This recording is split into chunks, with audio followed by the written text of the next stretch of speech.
Hello, how you doing? I have permission to relate this story to you from a world-famous supermodel photographer, where obviously it is very, very slightly important. By slightly, probably incredibly important that, like, if a supermodel comes to do a photo shoot and you have this much time to do it in, and you got to nail it, and you have wardrobe and makeup artists, that you better nail the shot.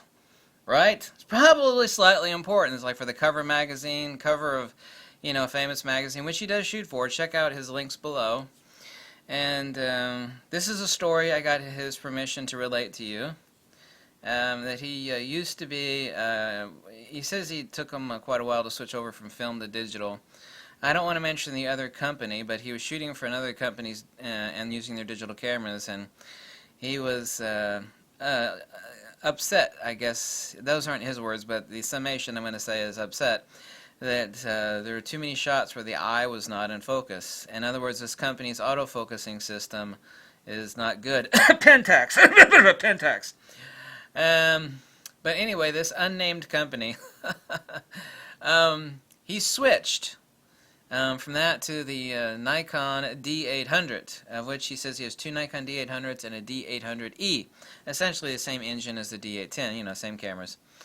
And his exact quote is, and I have his permission to use this, is that going from that other system, Pentax, to Nikon was like, his words, being constipated for a very long time and then switching and, obviously being relieved.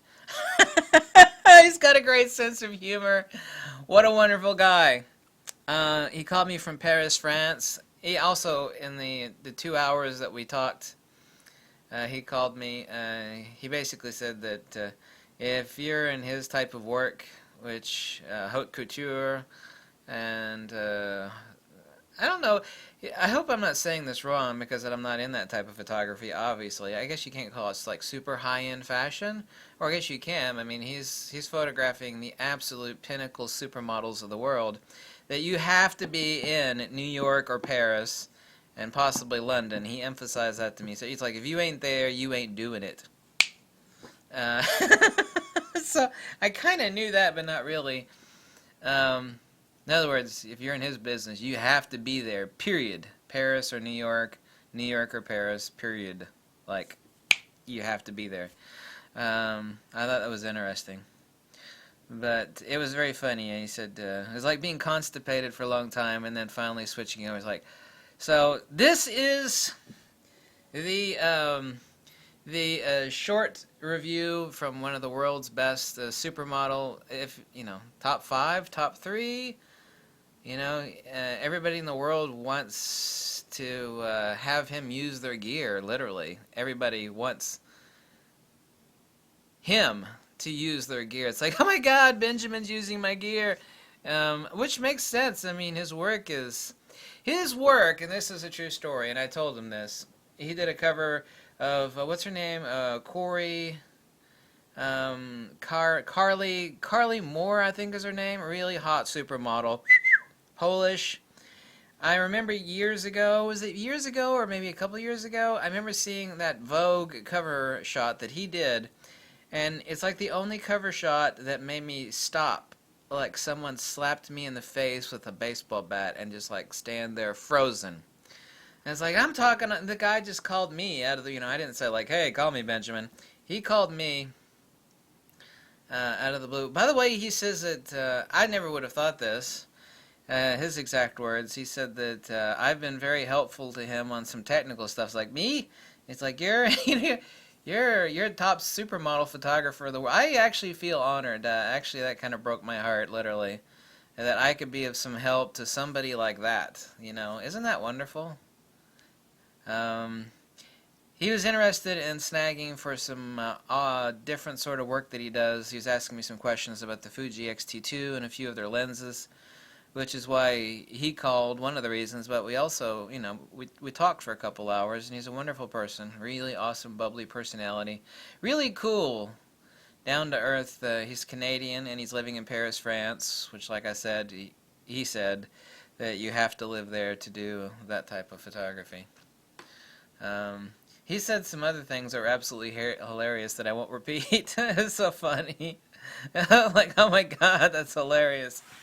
Um, anyway, what an awesome guy. So that's hats off to Benjamin Kenlack, and I guess that's his glowing recommendation of what I've told you is, you know, the awesome cat's ass, the tits camera for portrait photography, and of course, not landscape photography, but portrait and landscape work. D800 series, D800, D800E, Nikon D810. So I loved his analogy of like switching to the Nikon D800 was like being relieved of an intense constipation because he was missing the shots. You know, he dropped the focus point on the eye, and that unnamed camera system, Pentax, just wouldn't nail it reliably. And you can't have, you know, like one of the world's top supermodels show up and makeup artists and wardrobe people. You can't miss that. It's like, well, you know, it came and gone.